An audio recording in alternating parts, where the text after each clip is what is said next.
Welcome to Unsuitable on Ray Radio, the award-winning financial services and business advisory podcast that challenges your old-school business practices and the traditional business suit culture. Our guests are industry professionals and experts who will challenge you to think beyond the suit and tie while offering you meaningful modern solutions to help you enhance your company's growth. I'm your host, Dave Kane. The weather is getting nicer, which means more people are headed outside before work, after work, and during their lunch break. But it may not be a coincidence that we are seeing more people outdoors. Over the last decade or so, many businesses have begun to embrace workforce development initiatives, including corporate wellness. Today's guest has a lot to say on the topic of workforce development and the role corporate wellness plays into the larger picture. Jeremiah Gracia, Economic Development Administrator with the City of Dublin, and 2017 winner of 40 Under 40 Award in Economic Development, has worked closely with area businesses since 2011. In an effort to promote continued economic stability and growth within the Dublin and Columbus area, Jeremiah has taken a greater interest in the importance of workforce development and its impact on the business and community. Welcome to Unsuitable, Jeremiah. Thanks, David. Thanks for having me. First of all, congrats on this award, 40 Under 40 Award. Thank you very much. Did you get a big trophy? Actually, it was really small star. It said Rising Star, and my response was, that means there's 39 people better than me in the world, so I guess I better work on that. And just out of curiosity, where does that award stay? Is that at your desk? It's actually perched above my desk behind me there. Yeah, okay. Small star, yeah. Okay, you ever bring that out and brag about it, or Never. It's old news? Nah, it's old news. Old news. It's old news. It's so, old news. I know the folks at the office are frequent listeners to Unsuitable on Ray Radio. Am I? And you have shot us some notes from time to time, and certainly appreciate that. And so we got to get you on. I've actually listened to this podcast running on a treadmill in Tokyo, Japan. Fantastic. That's that. There we go. Yeah. True Woo! Yeah. Story. True Okay. Story. That you're trying to get invited back, story. aren't you? A true story. I've done it. So let's talk about workforce development. Earlier today, in one of the earlier podcast, we talked about still the challenge, the race for obtaining talent Right. in any business, no matter what industry. That's right. Workforce development and why it matters. Let's talk about it. Yeah. So traditionally, the economic development folks were really looking to have assets, right? So do you have bricks and mortar and places where people can put their companies and their people? And that has changed dramatically over the last few years. And the number one issue that the company is really asking about is, how do you reduce my risk of finding quality workers? Because if I can't find that, I'm going to be in a whole lot of trouble. And so it's been our focus to do that, because a lot of communities are, and a lot of folks even in the industry are saying, yeah, well, we have workforce development. Well, what are you doing, right? So are you actually actively engaged on it, or are you just saying you're doing something about it? And so this is part of the strategy we've taken with our workforce development strategy that we have shared and got us here today. And going strong. It is. So in earnest, we've been doing this really hard since middle of 2016. We did a lot of research up front, making sure we started with didn't make the wrong assumptions, and then have been working to create a strategy and validate that, more importantly, with our companies. So, again, as a economic developer, tied together, Sure. workforce development and economic development, you are trying to sell an area, convince companies to expand and grow, Right. and come to this part of Ohio. Right. Let's tie it together. Sure. So the number one thing is workforce development has the direct impact on the bottom line, period. And so if you don't have a good workforce, your company's probably not going to do well, the community's not going to do well, and you're going to be struggling. And so the reality is, for us, is we have taken an approach that we need to be really targeting individual workers, not necessarily companies. So our marketing message and target has even changed over the years, because we have a series of developments that we've had. Columbus has definitely changed over the last decade. Certainly Dublin, Bridge Street District and the like has changed. Those are all amenities not only the incoming workforce is looking for, but existing workforce and those folks that be looking at the next stage of their career, right? So they're just kind of saying, hey, I've done my time, and but I need the next generation. And so that's what's really important about workforce development, and that's what makes the difference between many communities. Do you have momentum in those things, and can you get workers for the companies that are seeking them? And so your group will work with businesses to help develop those initiatives. That's right. That's right. And let's talk about a couple of those. You mentioned certainly bottom line impact and cost mitigation, but what are again, look at some examples. I think we're going to dive into corporate wellness. Yeah. And let's get into the corporate wellness and what role that plays. Yeah. So more importantly, everybody's talking about work-life balance.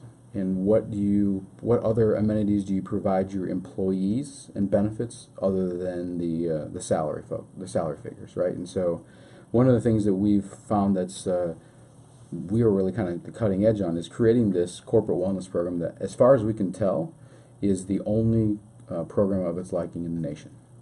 And so, what we have invested in is actually hiring a full-time staff member through our rec center to work with us to bring programming and corporate wellness to the company. And so what that means, Dave, is this. The company understands that it's important because their employees have explicitly asked for that amenity, or they know that if they offered it, people probably would utilize it to have some sort of, again, wellness initiative within the company, but they don't know how to start because everybody's busy, right? And say, okay, so who's going to be the champion? I just need a little bit of resources. And so Our program is really about bringing customized solutions to the company and taking, again, time, risk, and money for the company. If we bring it to them and help as a resource, all those things get reduced. Can you give me an example of a customized solution, a wellness solution? Yeah, so maybe something that's worked. So one of the companies that right now there are 7 companies that are in the beta test that we're running with, and the reality is. What they've started is to build camaraderie, right? So just literally offering some yoga classes, nutrition classes at the lunch hour, and they basically transform their conference room into the workout studio, right? And then that has a direct impact in corporate culture, corporate engagement, employee engagement, and the like. And they are continuing to grow that program based on employee buy-in. And it has turned into higher retention efforts, and so because of that, their recruitment efforts get better because the best people that they use to recruit are their current employees, and so that has become a success story for us, and that's really the common thread amongst the 7 companies that are doing the beta test right now. Do you see the number of participants, and those would be the employees, increasing in the beta test? Yep. So by the numbers, we're averaging about 25 employees per session, if you will, at the companies. What age group would be involved? All across the board. And that's just so one of the things we've uncovered is, it's not just the younger folks that say I need corporate wellness. It's all across the board. People saying, yeah, I'd love it if you brought it to me. And those that choose to want to take the next step, we offer corporate memberships to the rec center, and so the company, again, impacting savings at the bottom line. They don't have to create a gym within their space. They can subsidize or just pass along that for $20 a month, any Dublin corporate employee can become a member of the rec center, right? Cheap. So it's a start. I mean, you're giving the seed money, the initiatives to get it going. Right. You'd also mentioned the nutritional training. Yep. Which is somewhat of a unique approach. When you hear corporate wellness, you always think of the push-ups, the running, the treadmill. Yeah, right. How many chin-ups can you do? I'm not going to answer that question. Are those chin-ups or pull-ups? Or what's the difference between a chin-up and a pull-up? Are they assisted or unassisted? We got to ask that. Either one. Assisted, probably like 500. 500. You looked at me like that's crazy. You don't believe me? Well, I always like to show respect for our guests. But you've gone over. Do you have a pull-up bar in here? We can do it right now. We can get one. Bixler, go get us a pull-up bar, would you? But it goes beyond the exercise. Yes, it does. And so it's really a lifestyle change.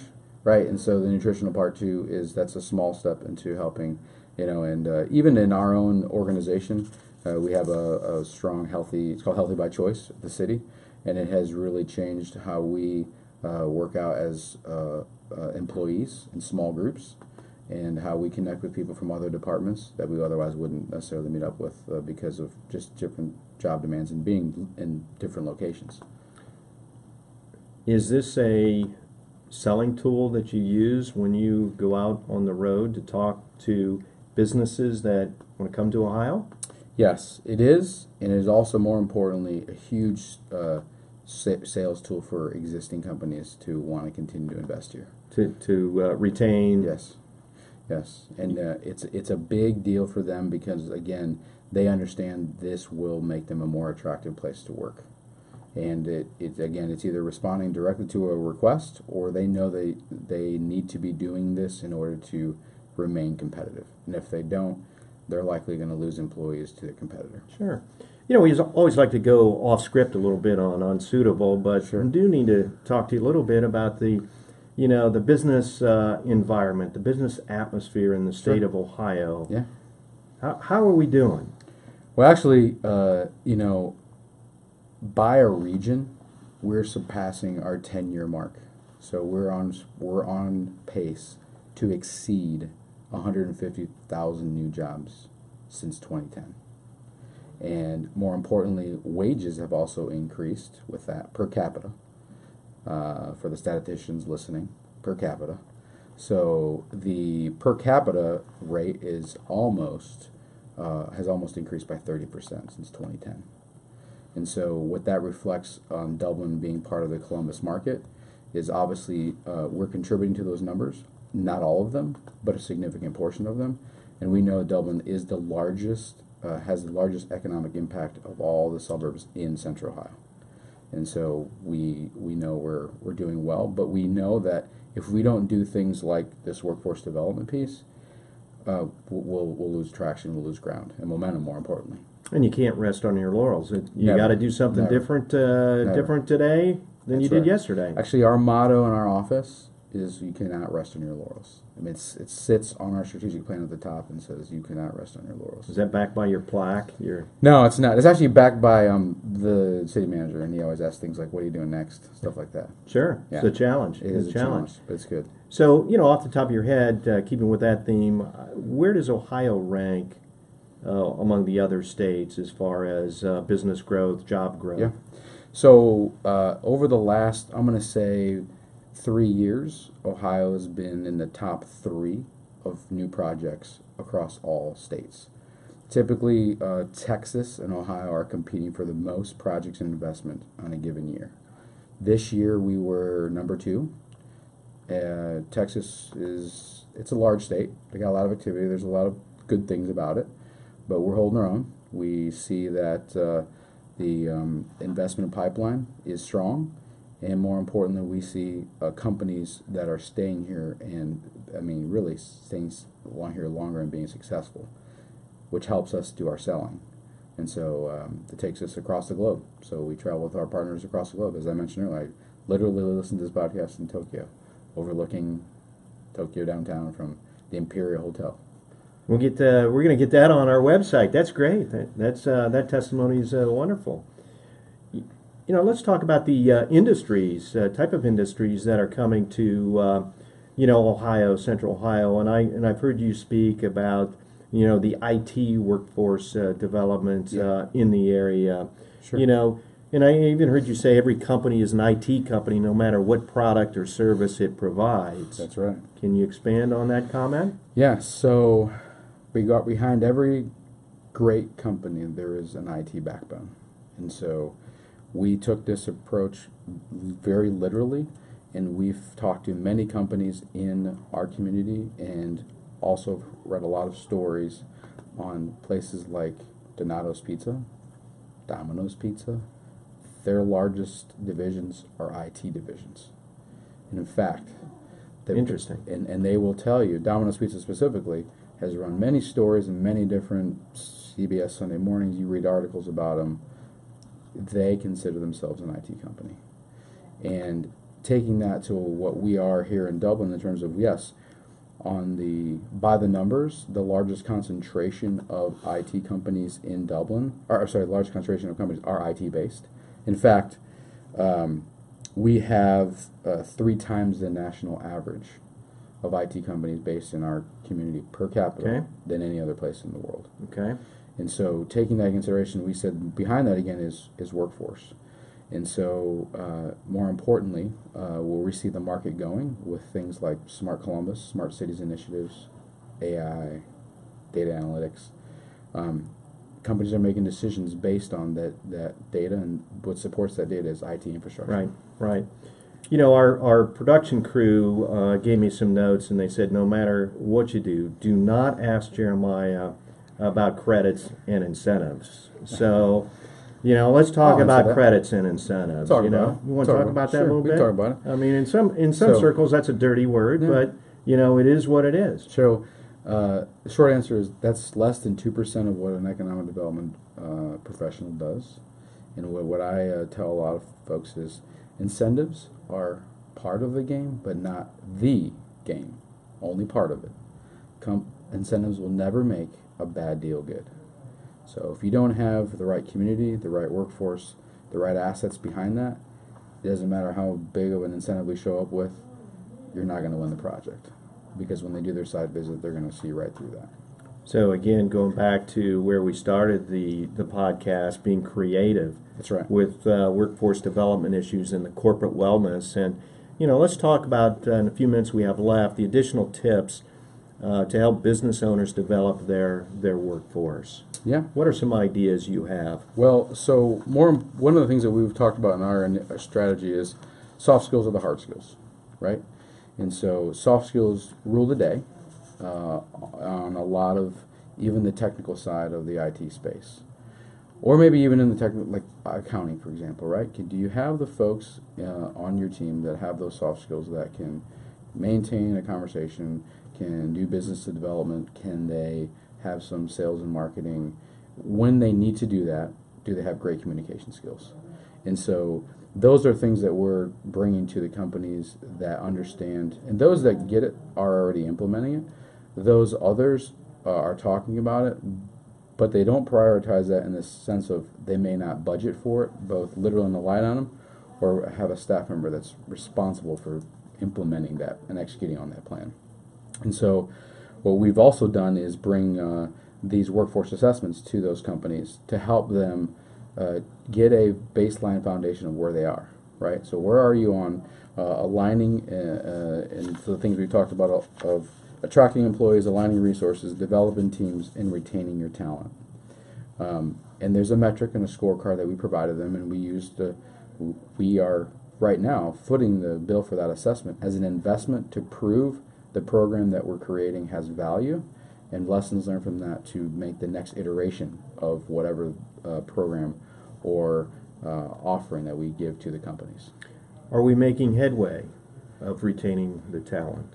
Yes. So, as a matter of fact, next week we've been really engaged a lot with our IT companies, and I can tell you we have been told by the IT professionals and our workforce development partners that we are one of a few communities that show up to the, I'm going to call parties or the right events that the influencers and decision makers related to this strategy are hanging out. And so we've also have received unsolicited contact from companies and organizations to ask us to share our strategy and share that with educational institutions, private business, and workforce development partners. And then that directly correlates with the jobs, right? What kind of jobs have we retained here, and what jobs have we attracted here? Has the market become a bit saturated, or are there still jobs available? Plenty of jobs available. Market's very tight. There's more jobs than there are qualified candidates. So if you're an IT professional listening to this and you're worth you got a lot of opportunity. But again, this goes back to our strategy of place branding and marketing ourselves as the community of the place that those people want to live, first, then they'll figure out all the other opportunities. Now, when they say this is a cool place, by the way, you have umpteen opportunities at all these companies based on the momentum that we've built over the last decade. You know, obviously, we have some great universities and colleges, both public and private, throughout the state of Ohio. Are, again, any stats or information you have, are the kids staying put? They staying in Ohio? I don't have the exact stats, but you raise an interesting point there about the colleges and universities. So one of the things that we've talked about with companies of all industry, not just IT, is their willingness and I guess agility to change their hiring recs for folks that may not have a 4-year college degree, because they don't have time to wait for those 4-year college degrees folks to graduate. Now, there are some industries we understand the reasons behind it, but IT, again, a good example is they're not looking necessarily for the degree. They're looking for passion and soft skill. They can teach the technical piece, and they don't necessarily need the 4-year degree. Right. So it's a paradigm shift, right? And we're already seeing the higher education partners changing their program offerings to match that. Private boot camps, the rapid growth of that across the nation, specifically in Central Ohio. Great. And we'll finish up with one. We just got an email handed to me from actually your office, and they said asking him how many sit-ups he can do. He brags about being a stud athlete around the office. Asking how many sit-ups he can. In 30 seconds, I can do 30 sit-ups. 30. You can take odds on that? I don't really know. How about push-ups? How many can you do push-ups in a minute? I don't know. I've not done a minute. For our listeners, there's the challenge. There's the corporate challenge. Actually, there is a corporate challenge that Ray and Associates has participated in the City of Dublin. That's correct. That's right. And that's for the young folks. We got to get some event for more mature We have folks. Dave. We just talked about push-up competitions. Push-up, chin-ups. There is. I think the guy that holds the world record for like push-ups and sit-ups is like 85 years old. Yeah. And even the marketing team can participate. Correct. They would sell that to everyone. They would sell that? Yeah. Live podcast from there. There you go. Our guest today has been Jeremiah Gracia, Economic Development Administrator with the City of Dublin, located in Dublin, Ohio. Thanks again for joining us on Unsuitable today. Thanks for having me. Great presentation. This has been a really interesting discussion, went a lot of different directions, and I never realized that workforce development actually impacted so much inside and outside of the business as we try to get that work-life balance. Listeners, thanks for tuning into this episode of the podcast. What do you think? Are you currently investing in workforce development initiatives? If you are or plan to start, let us know. You can email us at podcast@raycpa.com, or you can leave a comment on YouTube, SoundCloud, or iTunes. And speaking of those platforms, please consider subscribing to Unsuitable and share our show with your colleagues and friends too. Until next time, I'm Dave Kane, encouraging you to loosen up your tie and think outside the box. All right, I want to see some sit-ups. Very nice. I get another show.